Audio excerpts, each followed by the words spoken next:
마태복음 26장 39절입니다. 제가 봉독해 드리도록 하겠습니다. 조금 나아가사 얼굴을 땅에 대시고 엎드려 기도하여 이르시되 내 아버지여 만일 할만하시거든 이 잔을 내게서 지나가게 하옵소서. 그러나 나의 원대로 마시옵고 아버지의 원대로 하옵소서 하시고. 아멘. 예전에 제가 봤던 영화에서 이런 장면이 나옵니다.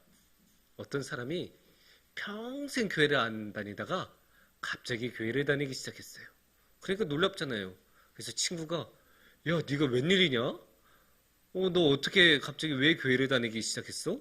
그렇게 물어봤어요. 그러니까 이 사람이 이렇게 대답합니다.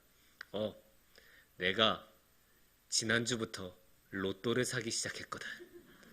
그래서 이제는 하나님한테 로또 당첨되게 해달라고 매일 기도하고 있어. 이렇게 말하니까 굉장히 우습죠. 하나님 때문이 아니고 은혜 받아서 복음 때문이 아니라 로또 때문에 돈을 많이 벌고 싶다는 마음에 교회를 다닌다고 하니까 굉장히 우습게 들릴 수도 있습니다. 하지만 어떻게 생각하면 이 영화의 사람하고 우리하고는 그렇게 큰 차이가 나지 않을 수도 있습니다. 왜냐? 이 사람이나 우리나 우리 안에는 소원이 가득 차 있기 때문입니다. 우리도 잘 생각해 보면 많은 소원을 가지고 있지 않습니까? 어떤 분들에게는 자녀의 건강과 입시 이런 게 소원일 수도 있고, 어떤 분들은 내 집 마련이 꿈일 수도 있고, 어떤 분은 취직 잘하는 게 꿈일 수도 있고, 어떤 분은 매일매일 평안한 건강함을 원할 수도 있습니다. 여러 가지 소원들이 있는데 그 소원을 가지고 우리는 어떻게 합니까? 다 하나님께 가지 않습니까? 매일 하나님께 가서 기도하고 그래서 기도가 다 끝나고 잘 생각해보면 우리가 했던 기도의 반 이상은 그냥 우리가 이거 해주세요 저거 해주세요로 끝난 경우도 굉장히 많습니다. 그래서 어떻게 보면 우리 안은 이렇게 소원으로 가득 차 있다고 할 수도 있습니다. 이렇게 소원에 대해서 계속 생각하고 우리가 소원이 많다는 것을 생각하다 보면 그런데 한 가지를 더 생각해 볼 수 있을 것 같습니다. 예수님의 소원은 무엇이었을까요? 목사님, 예수님이 소원을 가지고 계셨던 거 맞습니까? 예수님도 소원을 아마도 가지고 계셨을 것입니다. 왜냐? 예수님도 사람이셨으니까요. 물론 예수님은 참으로 하나님이시지만 동시에 참된 인간이라고 하는 게 우리 성경의 거룩한 진리의 가르침이고, 그렇게 예수님이 사람이셨다면 사람이 응당 가질 법한 마음들, 원하는 것들, 그러니까 소원들을 가지고 계실 수도 있습니다. 이게 어떻게 보면 어색하게 느껴질 수도 있어요. 왜냐? 우리는 예수님의 소원에 대해서 생각을 잘 안 하죠? 우리의 소원부터 먼저 생각하고 우리 소원 이루어주세요. 이거부터 기도하지 예수님의 소원 어떻게 제가 한번 드릴까요? 이런 식으로 기도한 경우는 정말로 드물고 또 드뭅니다. 그러다 보면 어떻게 됩니까? 자녀가 부모한테 이거 해주세요. 저거 해주세요. 소원을 말하다 보면 부모가 무엇을 원하는지에 대해서는 잘 고려를 하지 않죠. 그것처럼 우리도 하나님과 예수님한테 기도할 때 소원만 계속 외치다 보면 정작 예수님께서 무엇을 원하시는지에 대해서는 잘 잊어버린 경우가, 생각을 안 하는 경우가 많습니다. 그래서 오늘 이 시간에는 예수님의 소원에 대해서 한번 같이 생각해 봤으면 좋겠습니다.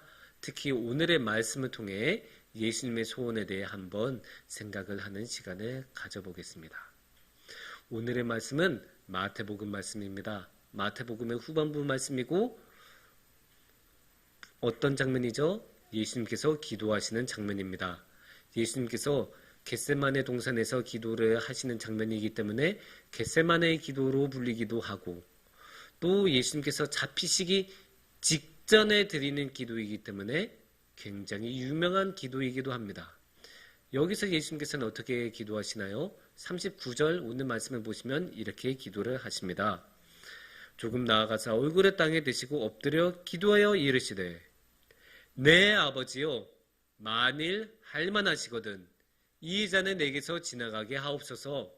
그러나 나의 원대로 맛이 없고 아버지의 원대로 하옵소서 하시고, 이렇게 말씀을 하시고 기도하고 계십니다. 그러면 여기서 예수님의 소원이 나오는, 소원이 무엇인지 알 수 있는 대목은 무엇이었을까요? 가운데 부분입니다. 이 잔을 내게서 지나가게 하옵소서. 이 잔을 내게서 지나가게 하옵소서. 이건 무슨 뜻일까요? 여기서 잔은 예수님께서 드시고 해야 하는 무언가를 말씀하는 거겠죠? 그렇기 때문에 이 잔은 결국 고난을 뜻할 것입니다. 왜냐? 이 기도가 끝난 다음부터는 뭐가 시작이 돼요? 본격적인 예수님의 십자가 고난이 쫙 펼쳐지기 시작하기 때문에 그 시작하는 그 직전에 예수님께서는 그 마지막까지도 기도를 하신 거예요. 이 고난이 지나가게 하옵소서. 그러니까 쉽게 말하면 하나님 제발 도와주세요. 이 고난 제가 당하지 않게 해주세요. 이렇게 기도하신 거예요. 이게 어려운 말로 문학적으로 표현이 돼서 그럴 뿐이지 쉽게 말하면 그런 겁니다. 하나님 저 고난 당하고 싶지 않습니다. 하나님 이 고난 제가 당하지 않도록 도와주세요. 이게 어떻게 보면 의외일 수 있어요. 왜냐? 우리는 항상 예수님하고 고난, 예수님하고 십자가를 한 세트로 생각하지 않습니까? 우리가 십자가 없는 예수님을 생각할 수 있습니까? 우리가 어릴 때부터 지금까지 살아오면서 그렇게 많은 예수님의 이야기를 들어왔을 때 이 십자가 없이 예수님의 이야기를 마무리할 수 있겠습니까? 우리는 항상 예수님과 십자가는 같이 생각하고 묶어서 생각합니다. 그렇기 때문에 너무나 당연하게도 예수님께서 고난을 당하실 거라고 생각하고 있고, 그렇게 고난을 당하시는 게 당연하니까 그냥 그런가 보다라고 생각하고 넘어가기 너무나 쉽습니다. 하지만 실제는 어땠을까요? 그렇지 않다고 하십니다. 그렇지 않다고, 예수님께서 이 고난을 당하고 싶지 않으셨다고 예수님의 입으로 말씀하고 계시지 않습니까? 예수님께서는 분명히 하나님 이 고난 당하지 않게 해주세요. 할만하면 이것 좀 안 당하게 해주세요. 이렇게 말씀하고 계신 거예요. 그만큼 예수님께서도 고난에 대한 두려움을 가지고 계셨다고 생각을 할 수 있고, 이 고난을 당하고 싶지 않으셨다는 마음이 그만큼 컸다고 생각할 수 있습니다. 우리는 예수님께서 당연히 그 고난을 너끈하게 그냥 짊어지고 가셨다고 생각할 수 있고, 고민 없이 그냥 하나님이 시키셨으니까 그냥 갔다고 생각할 수도 있는데 아니라고 합니다. 오늘의 말씀에서는 분명히 예수님께서는 고난을 당하고 싶지 않으셨다는 소원을 말씀하고 계시고, 그 소원을 어떻게 말씀하고 계십니까? 간절하게 말씀하고 계세요. 굉장히 간절하게 말씀하세요. 그냥 하나님 저 이거 좀 안 하면 안 돼요? 이렇게 어설프게 소극적으로 말씀하신 게 아니에요. 어떻게 했다고 합니까? 오늘의 말씀을 보면 정말로 땅에 머리를 묻고 정말로 얼굴을 땅에 대시고 엎드려 기도했다고 말씀이 나오고 있죠. 얼굴을 땅에 대시고 엎드려 기도하여 이르시되라고 나오지 않습니까? 이 당시에는 보통 기도는 이렇게 했죠. 하늘을 보고 두 손을 우러러 기도한 게 그 당시의 관습이에요. 근데 그 관습을 따르지 않고 땅에 엎드려서 얼굴을 대시고 기도했다는 것은 그만큼 진지하고 간절했다는 것 아닙니까? 그 관습을 따를 여유조차도 없을 정도로 예수님의 마음은 절박하고 정말로 이 고난을 당하고 싶지 않으셔서 자신의 모든 것을 다해서 진심으로 기도하고 있는 모습을 우리는 여기서 볼 수 있습니다. 하지만 의외의 모습이 나오죠. 그 뒤에 예수님께서 소원을 말씀하신 다음에 뭐라고 하십니까? 그 유명한 구절이 나오죠. 나의 원대로 맛이 없고 아버지의 원대로 하옵소서. 예수님께서는 분명한 소원을 가지고 계셨습니다. 고난을 당하지 않는 것. 하지만 예수님께서는 뭐라고 하십니까? 하나님, 제 소원은 고난을 당하지 않는 것이지만 제 뜻대로 하지 마세요. 하나님 뜻대로 하세요. 이게 무엇입니까? 소원을 포기하는 것 아닙니까? 자기 안 하겠다고 하는 거예요. 저는 분명히 이런 소원을 가지고 있지만 괜찮아요, 하나님. 저 하나님 뜻 따를게요. 저 이 고난 받아들일게요. 이렇게 말씀하고 계세요. 이렇게 소원을 포기하는 모습은 정말 많은 생각을 하게 해요. 왜냐? 우리한테는 볼 수 없는 것까지는 아니지만 굉장히 보기 드문 모습이기 때문이에요. 우리가 언제 우리의 소원을 우리의 뜻으로 알아서 먼저 포기한 경우가 있습니까? 거의 없지 않습니까? 어떻게 하다가 결국은 안 되니까 에이 뭐 어쩔 수 없네 하고 마음을 내려놓는 경우야 많이 있어도 우리가 처음부터 원해서 그냥 안 해도 돼요 이렇게 말하는 경우 정말로 없어요. 왜냐? 그런 정도로 원했던 거라면 소원이 아니죠. 정말로 간절하게 원하고 정말로 하나님 앞에 말을 할 정도가 되니까 그게 우리에게는 소원이 되는 거고 그만큼 마음 안에서 그거를 간절하게 가지고 싶으니까 하고 싶으니까 기도까지 하는 것 아니겠습니까? 그렇게 우리가 간절히 원하는 것이기 때문에 우리는 웬만하면 우리의 소원을 포기하지 않습니다. 그렇게 우리는 포기하지 않는데 예수님께서는 포기하십니다. 저는 이게 마음이 아파요. 너무 마음이 아파요. 우리는 그렇게 소원이 많지 않습니까? 아니, 우리만 많습니까? 아니에요. 성경에 나오는 이야기들 보면 소원으로 가득 차 있어요. 질병에서 낫게 해달라. 내 나병 깨끗하게 해달라. 내 자식이 죽었는데 다시 살려달라. 나한테 권력을 달라. 예수님 옆에 앉게 해달라. 온갖 소원으로 가득 차 있어요. 그런데도 예수님 그거 다 들어주시잖아요. 그러다가 어쩌다가 한번 예수님의 소원이 나왔어요.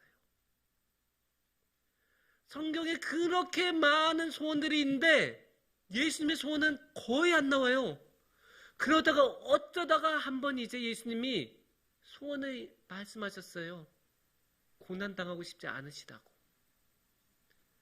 그런데 그 소원 하나 끝까지 관철시키지 못하시고 그 소원 하나도 이루어지지 못하고 포기하세요. 아니 그 소원이 다 이루어지든 이루어지지 않든 간에 끝까지 그 소원을 원할 수는 있는 것 아닙니까? 근데 그것마저도 예수님은 못해요. 스스로 소원을 포기하세요. 저는 이게 너무 마음이 아파요. 왜냐? 왜 포기한지는 우리 모두 다 알잖아요. 우리 때문이잖아요. 우리 죄악 때문이잖아요.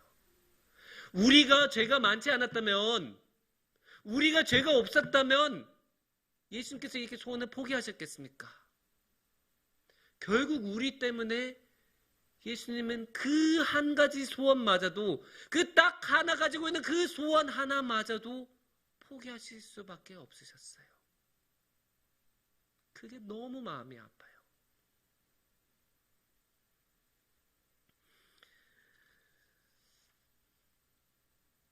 우리가 영화 같은 거를 볼 때 주인공이 막 이렇게 하는 거를 보면 그 주인공이 다들 잘 되기를 원하지 않습니까? 영화든 드라마든 그 인물한테 감정이입해서 아 그래 저 사람이 꼭 저거를 원하는데 저렇게 됐으면 좋겠다. 그런 마음 우리 다 가지고 있지 않습니까? 아무런 관련이 없는 영화나 드라마상의 인물한테도 그런 마음을 품는다면 당연히 우리가 사랑하는 예수님에 대해서는 예수님께서 원하시는 것이 이루어졌으면 하는 마음 당연히 가질 수밖에 없는 것 아닙니까?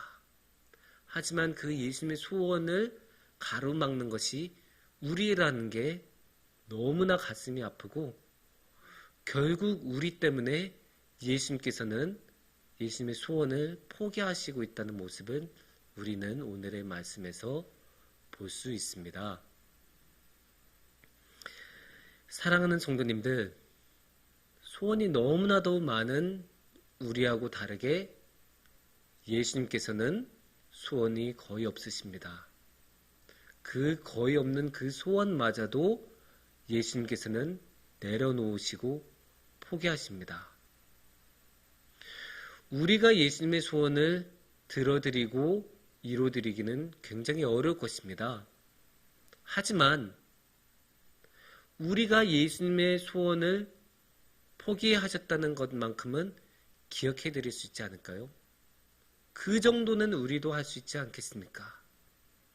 특히 지금은 사순절이 아닙니까? 사순절은 주님의 고난을 기억하는 절기입니다. 그래서 이 사순절에서만큼은 우리 주님께서 우리를 위해 예수님의 그 소원을 포기하셨다는 것만큼은 꼭 기억했으면 좋겠습니다. 우리가 이렇게 기억하고 나아갈 때 예수님께서 우리와 더욱 함께 하시는 큰 복이 우리와 함께 하기를 축원하옵나이다. 기도하겠습니다.